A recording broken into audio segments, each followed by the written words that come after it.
அனைவருக்கும் இனிய காலை வணக்கம். இன்று நாங்கள் இலங்கை அதிபர் சேவை உத்தியோகத்தர்களுக்கான முதலாவது வினைத்திறன் தடை தாண்டல் பரீட்சையில் 2018ஆம் ஆண்டு தாபன விதிக்கோவை மற்றும் அரசாங்க ஆணைக்குழுவின் நடைமுறை ஒழுங்கு விதிகள் வினாத்தாள் தொடர்பாக நோக்குவோம்.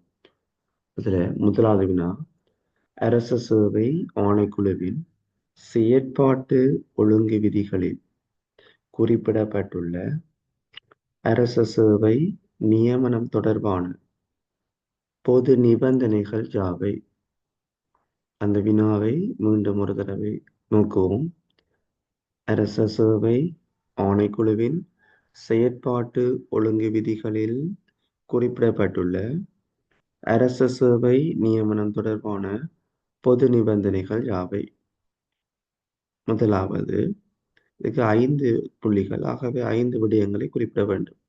முதலாவது, நியமனம் வழங்குவதற்கான அதிகாரம் உரிய அதிகாரிக்கு எழுத்துருவில் இருப்பதை உறுதிப்படுத்தல். இரண்டாவது, நியமனத்திற்கான அங்கீகரிக்கப்பட்ட சேவை குறிப்பு அல்லது சேவை பிரமாண குறிப்பு அல்லது ஆட்சேர்ப்பு திட்டம் இருப்பதனை உறுதிப்படுத்தல். மூன்றாவது, நியமனத்திற்கான வெற்றிடம் அதாவது வேகன்சி இருப்பதனை உறுதிப்படுத்துதல். நான்காவது, நியமனம் வழங்குவதற்கான அமைச்சரவை அங்கீகாரம் இருப்பதனை உறுதிப்படுத்துதல். ஐந்தாவது, நியமனம் வழங்குவதற்கான நிதி ஒதுக்கீடு இருப்பதனை உறுதிப்படுத்துதல்.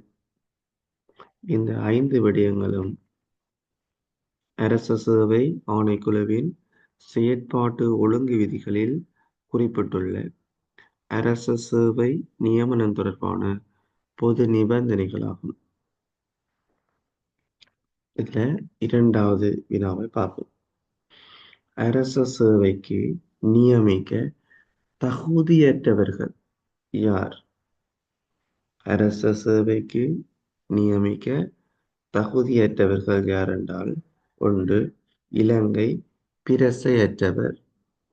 இலங்கை பிரசை அற்றவர்கள் அரச சேவைக்கு நியமிக்க தகுதியற்றவர்கள்.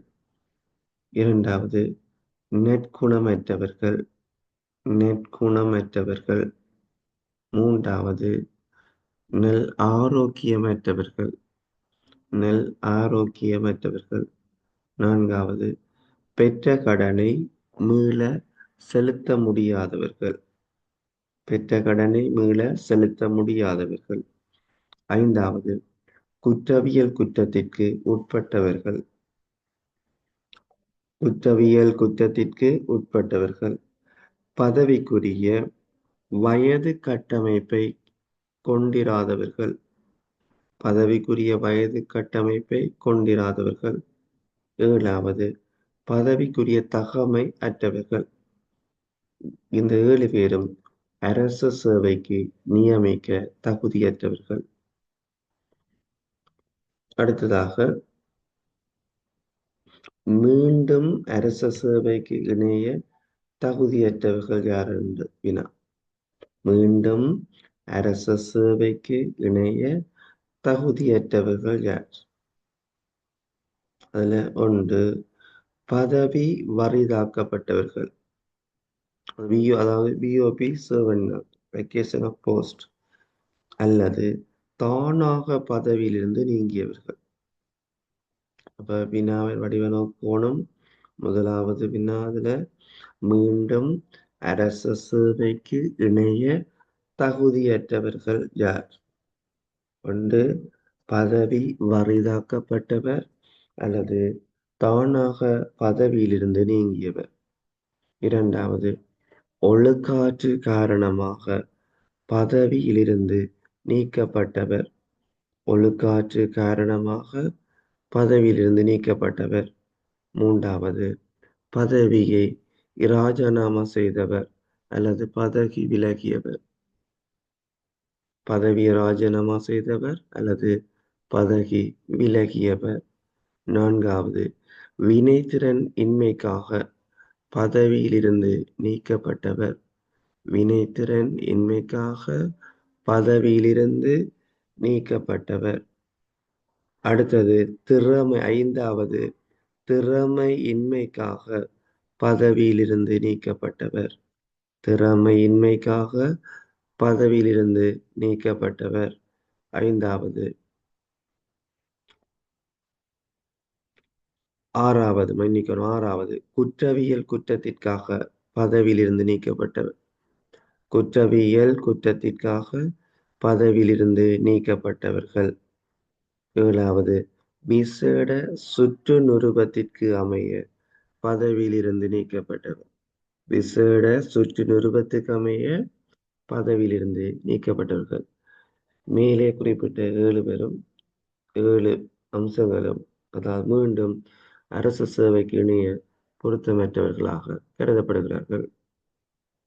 அடுத்த ரோமலக்கம் 2வது வினா பார்த்தோம் என்றால் வைத்திய காரணங்களுக்காக அரச சேவையிலிருந்து ஓய்வு பெற்ற ஒருவர் மீண்டும் அரச சேவையில் இணைத்துக் கொள்ளப்படுவதற்கு நிறைவேற்ற தேவையான விடயங்கள் யார்?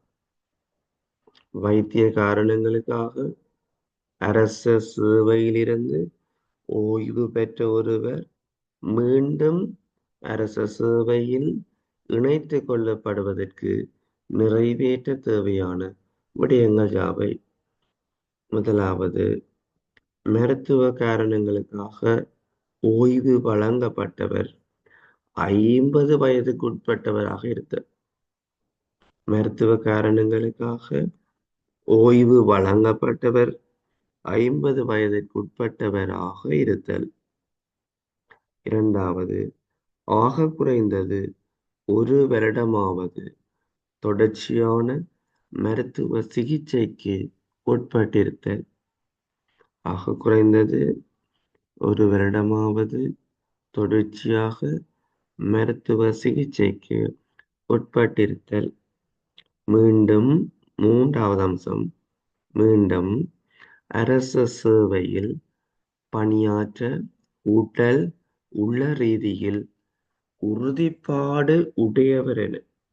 மீண்டும் அரச சேவையில் பணியாற்ற உடல் உள்ள ரீதியில் உறுதிப்பாடு உடையவர் என மருத்துவர் அல்லது மருத்துவ சபை மெடிக்கல் போர்டு அறிக்கையிடல். நான்காவது மீண்டும் அரச சேவையில் இணைக்கும் போது ஏற்கனவே வகித்த பதவி வழங்கப்படல் வேண்டும். மீளவும் அரசு சேவையில் இணைக்கப்படும் போது ஏற்கனவே வகித்த பதவியினை வழங்க வேண்டும். ஐந்தாவது மீளவும் பதவி வழங்கப்பட்டால் அல்லது பணியாற்ற அனுமதிக்கப்பட்டால் இறுதியாக வழங்கப்பட்ட சம்பளமே அனுமதிக்கப்படும். அடுத்த வினா மூன்றாவது வினா ரோமலக்கம் 1 அரச அலுவலர்கள் எந்த நோக்கத்தை நிறைவு செய்வதற்காக இடமாற்றம் செய்யப்படுகிறார்கள் என சுருக்கமாக விளக்குக. அரச அலுவலர்கள் எந்த நோக்கத்தை நிறைவு செய்வதற்காக இடமாற்றம் செய்யப்படுகிறார்கள் என சுருக்கமாக விளக்குக. இந்த வினாவை நாங்கள் பார்த்தோம்னு சொன்னால் விளக்குக என இங்கு குறிப்பிடப்பட்டிருந்தாலும் விடை எழுதும் போது நீங்கள் சுருக்கமாக எழுதினால் போதுமானது. அந்த வகையில அந்த வினாவுக்கான விடைகளை நோக்கினால் கொண்டு நிர்வாக காரணங்களுக்காக ஒரு அரசு அலுவலர்கள் என்ன நோக்கத்திற்காக இடமாற்றம் செய்யப்படுகிறார்கள் என்றால் அதனுடைய நோக்கம் என்று கேட்கலாம் அல்லது இலக்கு என்று கேட்டாலும் ஒரே விடைகள் தான் இதற்கு அமையும். கொண்டு நிர்வாக காரணங்களின் நிமித்தம். இரண்டாவது தொழில்நுட்ப மாற்றங்களுக்காக. மூன்றாவது திணைக்களங்களில் ஏற்படும் வெற்றிடங்களை நிரப்புவதற்காக. திணைக்களம் அல்லது நிறுவனங்களில் ஏற்படும் வெற்றிடங்களை நிரப்புவதற்காக. நான்காவது, அலுவலர் பலதரப்பட்ட அறிவை பெற்றுக்கொள்வதற்காக. இப்ப தெரியும், ஒரே நிறுவனத்துல அல்லது ஒரே திணைக்களத்துல வேலை செய்யக்கல ஒரே விதமான அறிவு அனுபவம் தான் பெறும். இப்ப வெவ்வேறு இடங்களுக்கு இடமாற்றம் வழங்கப்படும் போது அலுவலர் பலதரப்பட்ட அறிவை பெற்றுக்கொள்ள முடியும். ஐந்தாவது, மனத்தாக்கத்துக்குட்பட்ட அலுவலரை மீட்பதற்காக. மனத்தாக்கத்துக்கு உட்பட்ட அலுவலரை மீட்பதற்காக. ஆறாவது, ஒழுக்காற்று செயற்பாட்டை முன்னெடுப்பதற்காக. ஒழுக்காற்று செயற்பாட்டை முன்னெடுப்பதற்காக. ஏழாவது, ஆளணி பரம்பலை சீராக்க.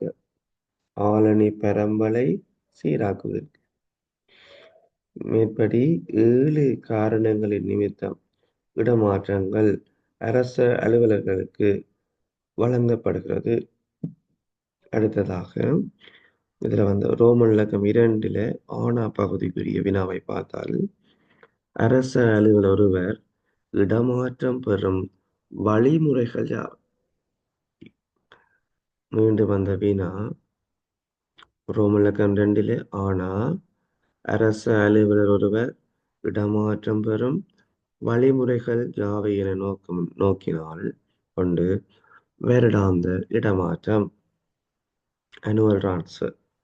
இரண்டாவது, ஒத்துமாறல் அல்லது பரஸ்மர இடமாற்றம், அதாவது மியூச்சுவல் டிரான்ஸ்ஃபர் சொல்றோம்.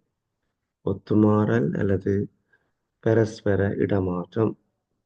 அடுத்தது, ஒழுக்காற்று இடமாற்றம், டிசிப்ளினரி டிரான்ஸ்ஃபர். ஒழுக்காற்று இடமாற்றம். மூன்றாவது, நான்காவது, சேவையின் தேவை கருதிய இடமாற்றம். சேவையின் தேவை கருதிய இடமாற்றம். உங்களுக்கு வழமையில் தெரியும், நியமன கடிதங்கள் வழங்கிக்கல திடீரென வழங்கப்படுகின்ற இடமாற்றங்களுக்கு சேவையின் தேவை கருதிய இடமாற்றம் என்று குறிப்பிடப்படுவதை நீங்கள் அவதானிப்பீர்கள். அடுத்ததாகும் பதவியேற்பு. பதவியேற்பு பதவியேற்பு வழங்கப்படும் போது அதே நிறுவனத்தில் அதே திணைக்களத்தில் அவர் தொடர்ந்து இருக்க முடியாது. ஆகவே இடமாற்றம் வழங்கப்படுகிறது. அடுத்த விடயம், அடுத்த வினாவுக்கு பார்ப்போம். ஆவென்னா பகுதி. ஆவென்னா பகுதி, சேவையின் தேவையின் பொருட்டு இடமாற்றம் வழங்குவதற்கு உரிய அடிப்படை விடயங்கள் யாவை என குறிப்பிடுக. சேவையின் தேவையின் பொருட்டு இடமாற்றம் வழங்கப்படுவதற்குரிய அடிப்படை விடயங்கள் யாவை என குறிப்பிடுக. அதுல முதலாவது, பிறிதொரு திணைக்களத்தின் சேவையின் தேவை கருதிய கோரிக்கைக்கு அமைவாக. பிறிதொரு திணைக்களத்தின் சேவையின் தேவை கருதிய கோரிக்கைக்கு அமைவாக. இரண்டாவது, குறிப்பிட்ட உத்தியோகத்தரை தொடர்ந்து வைத்திருப்பது பொருத்தமற்றதாக உள்ள போது. குறிப்பிட்ட உத்தியோகத்தர் அல்லது அலுவலரை தொடர்ந்து வைத்திருப்பது பொருத்தமற்றதாக உள்ள போது. மூன்றாவது, குறிப்பிட்ட உத்தியோகத்தரினால் எதிர்காலத்தில் ஏற்படக்கூடிய பிரச்சனைகளை தவிர்ப்பதற்காக. குறிப்பிட்ட உத்தியோகத்தர் ஒருவரினால் எதிர்காலத்தில் ஏற்படக்கூடிய பிரச்சனைகளை தவிர்ப்பதற்காக. இவ்வாறான வினாக்களை மீண்டும் மீண்டும் மீண்டும் பயிற்சி செய்வதன் மூலம் நீங்கள் பரீட்சைகளில் சித்தியடைந்து உங்களுடைய வினைத்திறன் தடை தாண்டலை நிறைவு செய்ய முடியும். இவ்வாறான வீடியோக்களை, காணொளிகளை தொடர்ச்சியாக பெறுவதற்கு ஸ்டடி சென்டர் இளவாலை என்ற யூடியூப் தளத்தினை சப்ஸ்கிரைப் செய்யுங்கள். இவை உங்களுக்கு பயனுடையதாக இருக்கும் என கருதினால் ஏனையவர்களுக்கும் பகிர்ந்து உதவுங்கள். நன்றி.